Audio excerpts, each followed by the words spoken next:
Hey, Stephen Smith here, and I believe that I have a word from the Lord for you today. All our lives, we're looking forward to things as gifts. We look forward to birthday presents. We look forward to Christmas presents. We look forward to anniversary presents. We look forward to receiving things from people that we really want. I can remember as a kid, though, I was 5 years old, and I really wanted a Lamborghini. More than anything, I was looking forward to this really cool car that I thought for sure my parents knew that they were going to get for me. You know what I ended up getting? Pajamas. I wasn't all that thrilled about the pajamas, believe me. But I know that it's something that I needed at the time. And, God wants to provide our needs, but He also wants to give us our heart's desire. Here we are in Psalms 20, verse 4, and it says, "May He give you the desires of your heart and make all your plans succeed." It definitely sounds great to be able to receive everything that our heart's desire is from God and also our plans. But there are certain things we want to take a look at, and it's not conditions, but it's really about the manner in which we approach what the desires of our hearts are.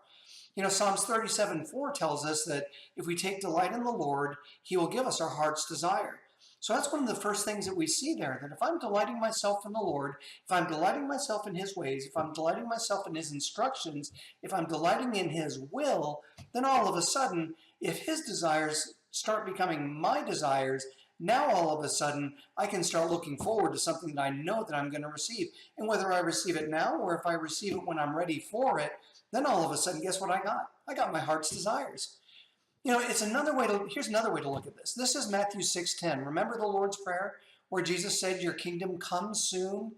May your will be done on earth as it is in heaven." When we submit ourselves to the will of God, when we take ourselves and we say, you know what, above all things, I'm going to look forward to what God's will is for my life, because I know that what His desires for me are absolutely the best thing for me. So if we're looking for the best things for us, if we're looking for the things that please God the most, and those things that line up perfectly with His will for us, then you know what's going to happen? He's going to give us the desires of our heart. And remember, this is not conditional. This is all about changing the way that we think.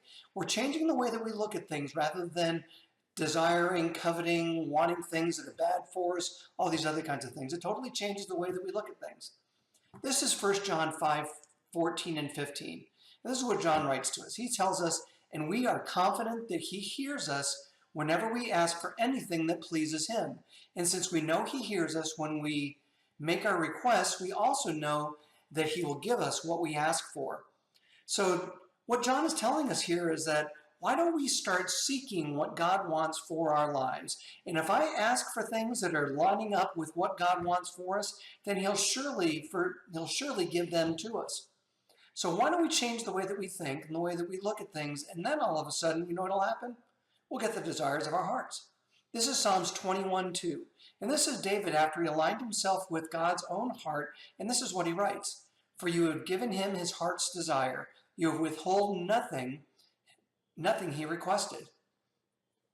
This promise is really true for all of us. And God has already provided for us everything that we need. We just need to be able to go out and take it. So this is the word that I believe that the Lord gave to me for you today. "I am the Lord your provider. I have created this world to supply you with all that you could ever want or need. Look to me as your provider, and I will give to you your heart's desire. I will withhold nothing good from you." Well, I hope that word really, truly blesses you. And I encourage you to share it with others. Share that word with others. Speak prophetically into the lives of the people that you know and that you love, and that you know that this would be a good thing for them. Feel free to share this on Facebook. You can go to our YouTube channel and see all of our previous channels. Or videos. You can also go to our website at awfg.today. And I think that you'll really enjoy the blogs there. It has the transcripts for each of these different messages, and you can even look at some of our previous messages as well. Well, God bless you, and I hope that you have a great day.